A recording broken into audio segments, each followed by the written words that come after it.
there friends, Alex Lokes here and welcome back to the channel. Today I have another developer review for you. We are actually going to be discussing Ilford Microphen. It is what Ilford describes as the analog to DK50, and of all the Ilford developers that I've tried out, it is one of my favorites. Now I can't really place them any bit in order because I like Ilfotech HC, ID11, Perceptol, and Microphen. But I had this box of Microphen sitting around in my chemical kit that I just needed to use for a couple of rolls of film. So hey, why not make a video review on it? So that's what you're going to be seeing today.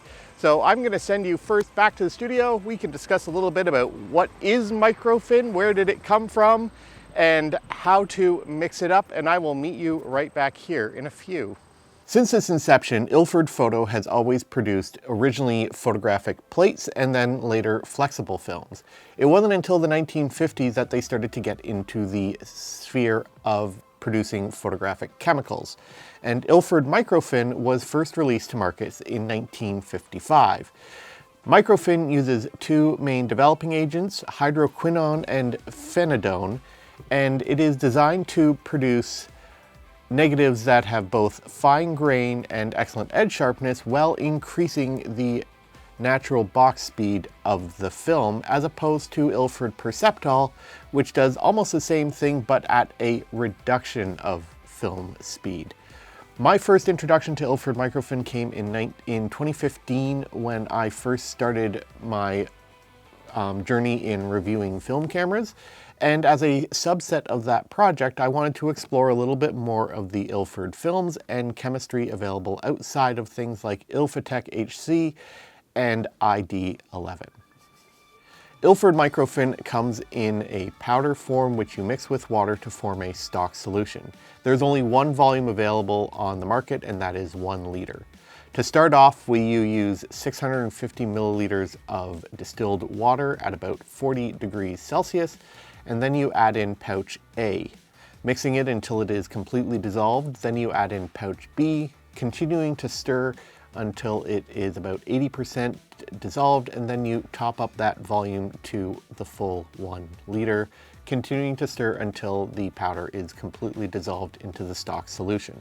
This stock solution is then poured into a brown opaque bottle, where it can be stored in a cool, dry location for about 6 months before it is considered expired and no longer usable. But as soon as you start diluting, that shelf life does drop to about 2 months.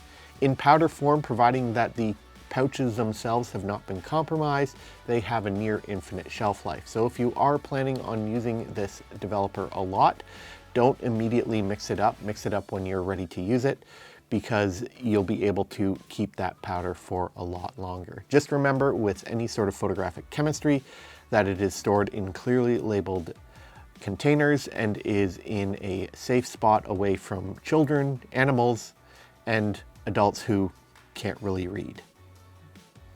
Okay, so here we are in Oakville, Ontario. I'm roughly at the intersection of Trafalgar and Dundas in, well, you know what, let's call it what it is. It's not exactly the most exciting location for photography, but it has one of the most interesting cenotaphs out here, and there's a whole bunch of park space, some new development, so we're gonna see what I can create. I have my Rolleiflex loaded with Rollei Retro 80S.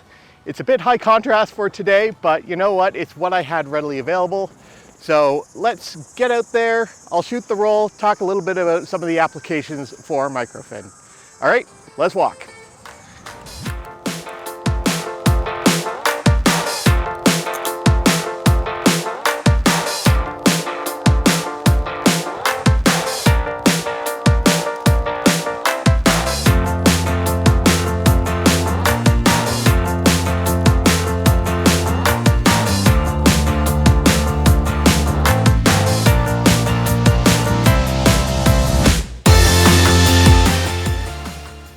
Microphen is a great option if you're looking to reduce visible grain on faster films without compromising edge sharpness or tonality. Films like HP5+, Street Candy ATM, Delta 3200, and Tri-X all look excellent in Microphen.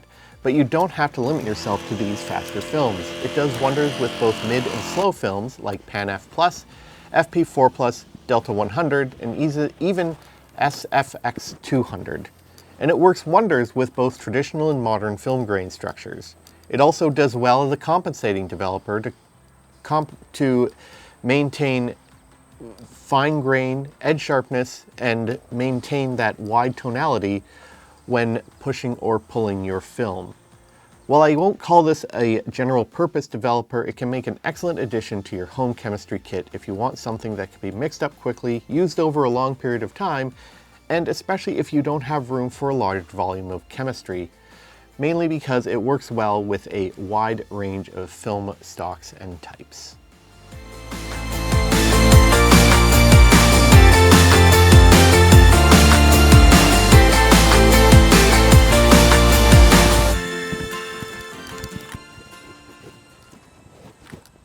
Okay, well, that is the whole roll of 12 shot. I honestly don't know what I'm going to get. I can't actually recall if I've ever developed retro ADS in Microphen. So let's go find out, because you're going back to the lab and we're going to get this roll developed. And I'll see you back here in a few.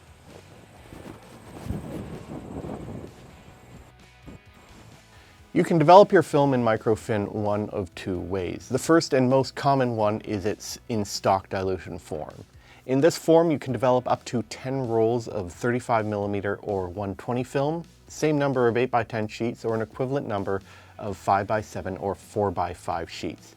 It's important to keep close track of the number of rolls and sheets you develop with it so you aren't ending up with exhausted developer.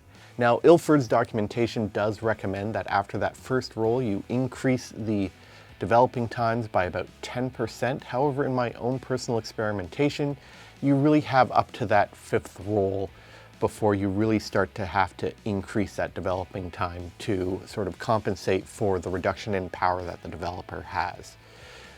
The second way to do it is by diluting it to a one-shot solution. That's either in 1:1 or 1:3.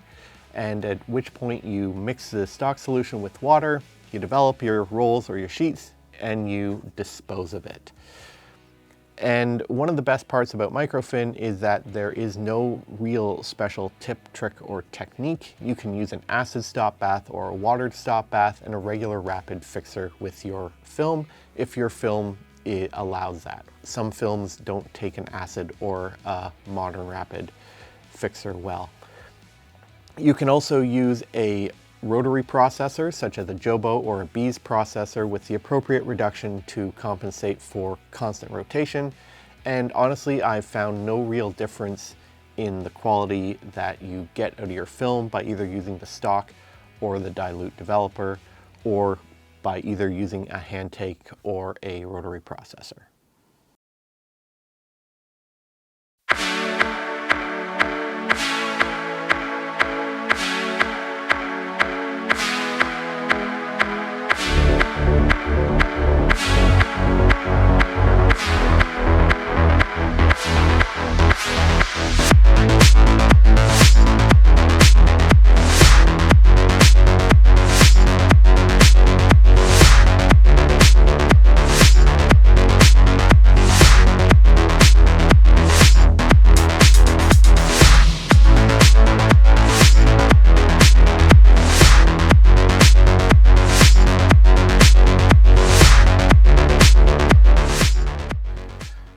Microphen is one of those developers that you need to use to appreciate what it can do.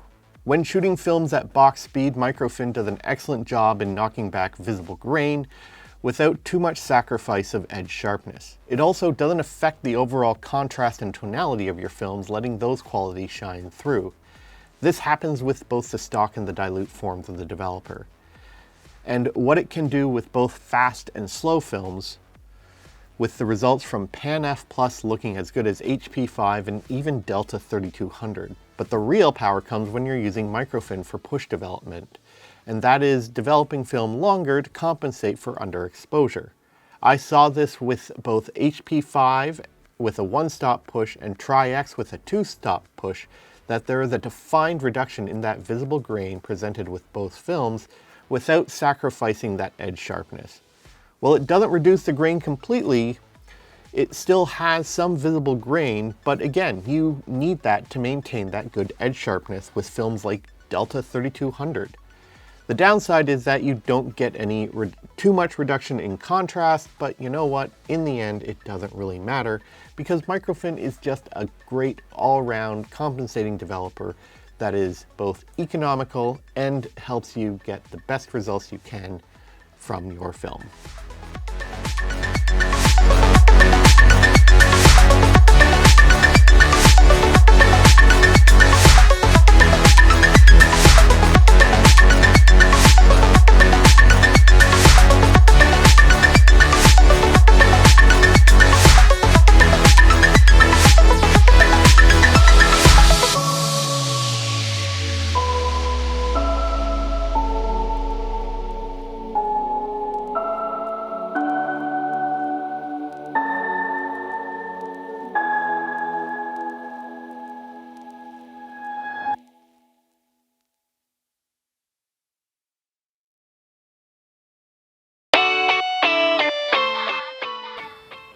Okay, so that about covers it for this episode.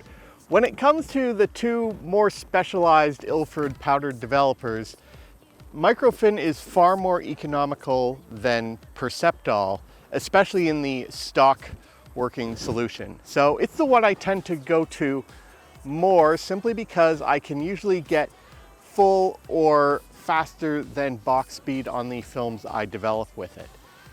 And as much as I like Perceptol, I find it a little bit too, I don't know. It's an interesting developer. I haven't quite landed on how I like to use it yet. But Microphen, I definitely have because it's simply the one I've worked with more. And between the two, it's actually the cheaper of them in the long run. So let me know in the comments, what is your experience with Microphen? Are you a fan of Microphen or do you prefer Perceptol? If you're new to the channel, please consider subscribing, hitting that bell notification icon, and give me a thumbs up if you like what you see, or a thumbs down if you don't. All right, either way, my name's Alex Lokes. Get out there, shoot what you love with what you love on what you love. Don't give in to the hate.